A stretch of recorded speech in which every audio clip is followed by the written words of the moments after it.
Everyone welcome back to my YouTube channel and I hope तुसीं सारे बड़े cantt हो गए। अज की वीडियो बड़ी अमेजिंग है बिकॉज अज की वीडियो एक सबसक्राइबर्स की डिमांड ते वीडियो आ। एक सबसक्राइबर ने मैंने अज वेले मैसेज किया सी, thank you to that subscriber. Maybe उन्होंने नाम हरीश सीधा कुछ करके, ठीक है। And thank you for such a great comment. मैंने बहुत अच्छा लगा तुसीं कमेंट किया एंड तुसीं पूछा किद्दां असाइनमेंट बनानी है।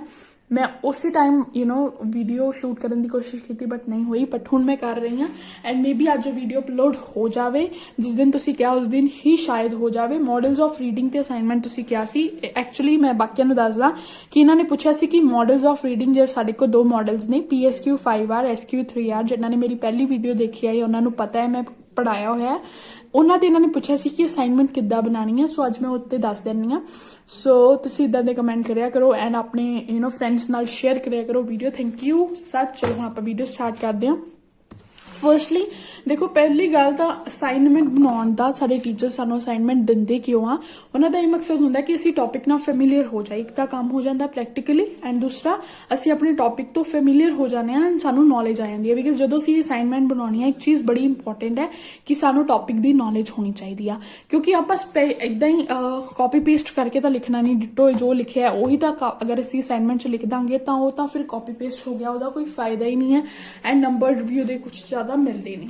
सो मैं ये थोड़ा दस दूंगी। पहला मैं तुहानू समझा देनी है कि एक्चुअल मॉडल्स ऑफ रीडिंग हुंदा की आ। अगर तुसीं मेरी पुरानी वीडियो देख ली है वेल एंड गुड, अगर नहीं देखी तो मैं थोड़ा जिहा इहदे विच भी दस देनी आ। मॉडल्स ऑफ रीडिंग जो है ना, पहली गल तो रीडिंग का साडा अल्टीमेट गोल की आ कि सानू नॉलेज मिलती है, ठीक है। सो डिफरेंट टेक्निक्स ने, डिफरेंट मैथड्स ने। उहदे विच एक मैथड है, दो मैथड्स ने बेसिकली।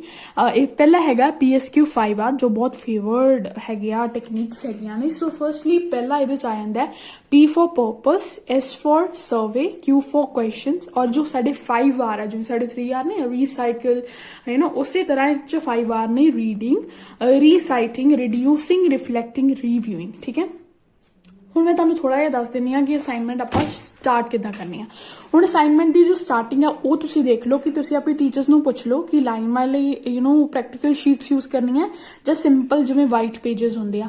जिस हिसाब नाल वो कहणगे वो तुसीं कर सकते हो। उस तो बाद अनदर क्वेश्चन तुहाडे टीचर ने वैसे दस ही दिता ना, कई टीचर कहते सिर्फ ब्लू ते ब्लैक पेन यूज करो।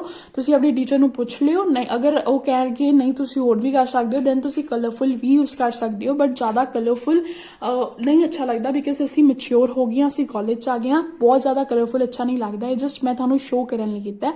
बट इन्ना कलरफुल ना भी करोगे तो चलेगा। असाइनमेंट लिखो जिद्दां भी तुहानू कहंदे आ मॉडल्स ऑफ रीडिंग। दैन साडे कोल मॉडल्स ऑफ रीडिंग दे अगे दो पार्ट ने, PSQ 5R SQ 3R। पहला मॉडल्स ऑफ रीडिंग नू थोड़ा इंट्रोड्यूस करो कि एक्चुअली मॉडल्स ऑफ रीडिंग है की, ठीक है।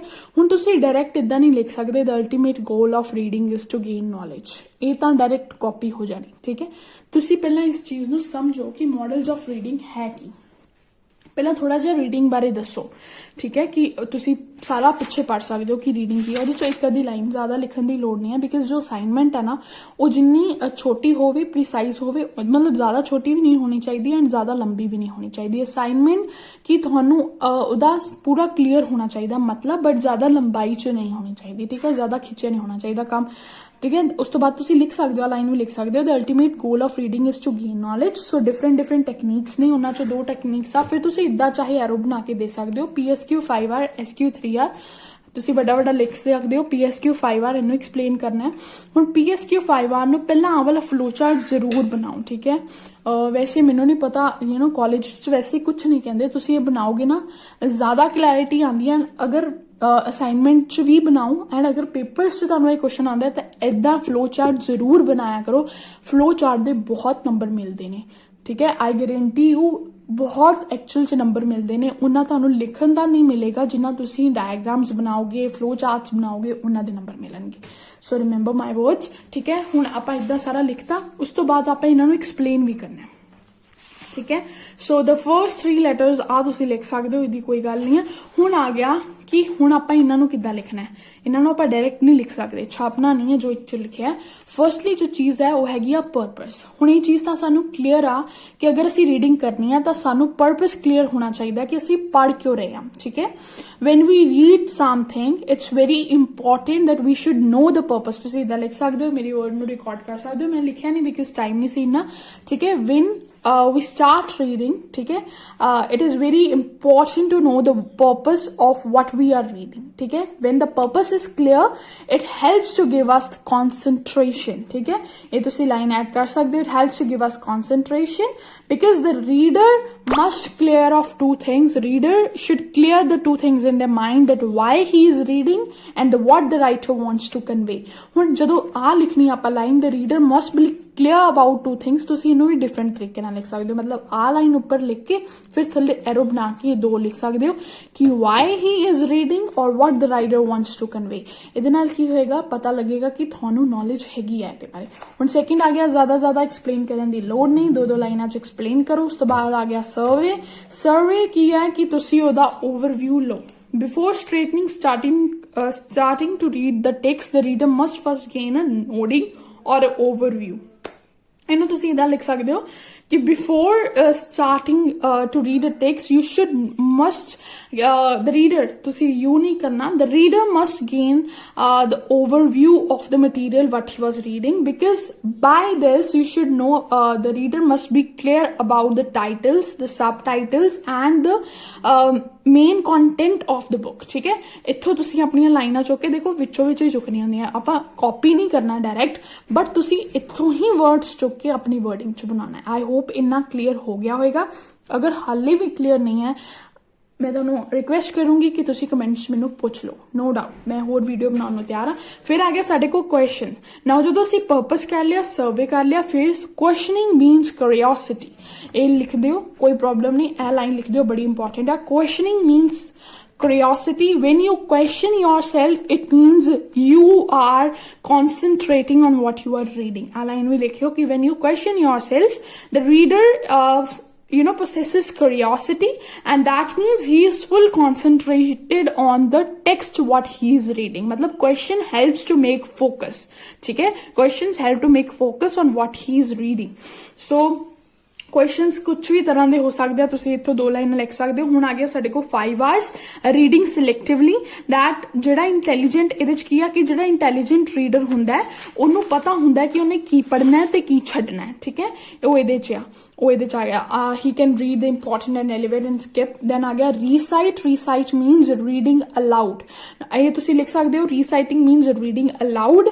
by reciting it is very helpful tool. reciting is very helpful tool when a reader reads silently. ਉਹਦਾ ਮਾਈਂਡ ਜਿਹੜਾ ਉਹ ਕਈ ਵਾਰੀ ਇੱਧਰ ਉੱਧਰ wander means ਇੱਧਰ ਉੱਧਰ ਘੁੰਮ ਜਾਂਦਾ ਹੈ, ਮਤਲਬ ਧਿਆਨ ਵਿੱਚ ਨਹੀਂ ਰਹਿੰਦਾ, concentration ਜਿਹੜੀ ਆ ਉਹ ਕਲੀਅਰ ਨਹੀਂ ਹੁੰਦੀ. so reciting helps in concentration. ਇਹ ਵੀ ਲਾਈਨ ਲਿਖ ਸਕਦੇ ਹੋ. then reducing means ਕਿ ਜਦੋਂ ਤੁਸੀਂ ਉਸ ਚੀਜ਼ ਨੂੰ ਉਹਨੂੰ ਚੀਜ਼ ਨੂੰ ਪੜ੍ਹ ਲਿਆ, then you should keep on jotting down the main points. ਮਤਲਬ ਮੇਨ ਪੁਆਇੰਟਸ ਨੂੰ ਲਿਖੋ, ਠੀਕ ਹੈ.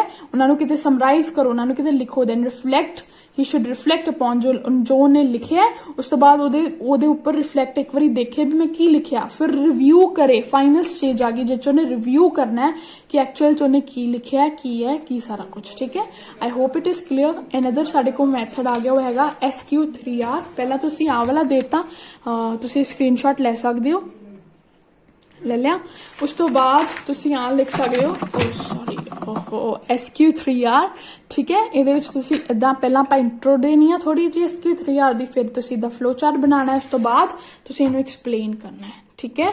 SQ3R ਫਰਸਟਲੀ ਉਹਦੇ ਚ ਕੀ ਸੀ, ਪਹਿਲਾ ਪਰਪਸ, ਇੱਧਰ ਪਰਪਸ ਗਾਇਬ ਹੋ ਗਿਆ, ਸਿੱਧਾ ਆ ਗਿਆ survey, then question, then read, restate, review. ਉਹੀ ਗੱਲ ਆ ਗਈ, ਤੁਸੀਂ ਉਹਦੇ ਚ ਉਹੀ ਲਿਖ ਸਕਦੇ ਹੋ. ਇਹਦੇ ਚ ਕੁਝ ਜ਼ਿਆਦਾ ਮੈਟਰ ਆ ਬਿਕਾਜ਼ ਇਹ ਕਿਸੇ ਹੋਰ ਆਥਰ ਵੱਲੋਂ ਸੀ, ਸੋ ਇਹਦੇ ਚ ਕੁਝ ਜ਼ਿਆਦਾ ਮੈਟਰ ਆ, ਠੀਕ ਹੈ. ਤੁਸੀਂ ਉਹਨੂੰ ਪੜ੍ਹ ਕੇ ਉਸ ਹਿਸਾਬ ਨਾਲ ਤੁਸੀਂ ਲਿਖ ਸਕਦੇ ਹੋ. ਜਿਵੇਂ ਇਹਨਾਂ ਨੇ ਲਿਖਿਆ, ਤੁਸੀਂ ਨਾ ਪੁਆਇੰਟਸ ਨੂੰ ਵੀ ਦੇ ਸਕਦੇ ਹੋ, ਜ਼ਰੂਰੀ ਨਹੀਂ ਪੁਆਇੰਟਸ ਚ ਦੇਣਾ, ਨਹੀਂ ਤਾਂ ਫਿਰ ਇਦਾਂ ਬਣਾ ਕੇ ਨਾ ਲਾਈਨ ਬਣਾ ਕੇ ਇਦਾਂ 1 2 3 ਕਰਕੇ ਉਦਾਂ ਵੀ ਦੇ ਸਕਦੇ ਹੋ. That all depends on you. I hope ਤੁਹਾਨੂੰ ਇਹ ਚੀਜ਼ ਕਲੀਅਰ ਹੋਈ ਹੋਊਗੀ.